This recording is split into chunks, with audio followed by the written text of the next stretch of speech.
और पटेरा और कुंडलपुर ये आसपास। और पटेरा में एक प्रसंग हमने देखा, एक दृश्य देखा गुरुदेव के सामने कि संघस्थ जो क्षमा सागर जी, उस समय वो दीक्षित नहीं हुए थे, किंतु उनके परिवार के लोग और उनकी एक टीम थी 8-10 लोगों की, वो दर्शनार्थ आए थे। उस समय मैं क्षुल्लक अवस्था में था और गुरुदेव लेखन क्रिया में व्यस्त थे। निरंतर उनका चिंतन मनन चलता था। आगम का अवलोकन और आगम की अनुरूप चर्या बनाते हुए वह निरंतर अपने उपयोग को लगाए रखते थे। 1 घंटा से भी अधिक हो गया वो लोग सामने बैठे हैं, किंतु एक नज़र उठा करके उस तरफ नहीं देखा।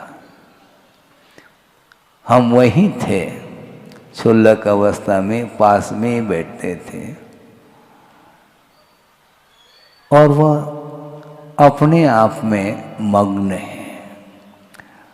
और वो प्रतीक्षा करते करते करते 1 घंटा से भी ज़्यादा हुआ। उसके बाद प्रतिक्रमण का समय आया तो लेखन क्रिया को बंद करके उन्होंने देखा तो सामने व्यक्ति बैठे हैं और परिचित थे, ये अलग वस्तु, किंतु उनके दृष्टि में चाहे परिचित हो चाहे अपरिचित हो, सब समान हैं। और उन लोगों ने कहा कि महाराज हम 1-1.5 घंटे से बैठे हैं।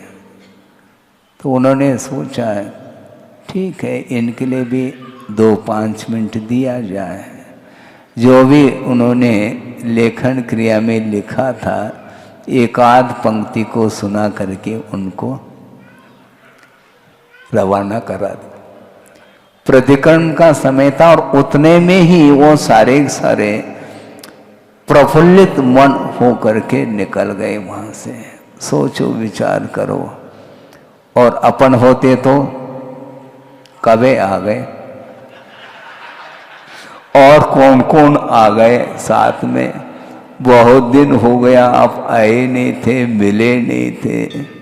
ये सारे चर्चा आप लोगों के बीच की होती रहती है, उनको इससे कोई भी प्रयोजन नहीं है, क्योंकि जिस चीज को छोड़ दिया है उसकी चर्चा क्यों करें, हैं?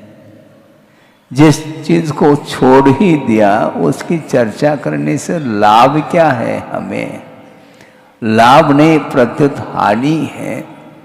इसलिए विषय और कषाय की चर्चा वो कभी भी नहीं करते हैं। लोग आ जाते हैं, दर्शन करते हैं, नमोस्तु करते हैं, इसके उपरांत भी उनके लिए केवल धार्मिक चर्चा के अलावा, तत्व चर्चा के अलावा और कोई भी बात नहीं करते थे। निरंतर उनका मन एकदम निराकुल उनका मन रहता था। कोई भी उन्हें विकल्प नहीं, कोई भी हाथ में कार्य लेते उसको लेकर के भी उनको विकल्प नहीं रहता था।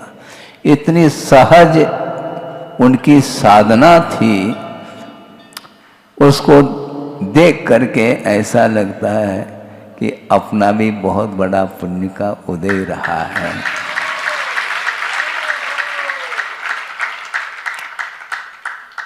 ऐसे दिगंबरत्व को लिए हुए साधक का दर्शन करना बहुत भवांतर का पुण्य, उसके बिना संभव नहीं है। इसके उपरांत भी नाना जीव होते हैं संसार में, सब अपने अपने विकल्पों को लेकर के उलझे हुए रहते हैं। उनके उलझनों को कौन सुलझा सकता है? भगवान भी नहीं सुलझा सकते, ये स्पष्ट है।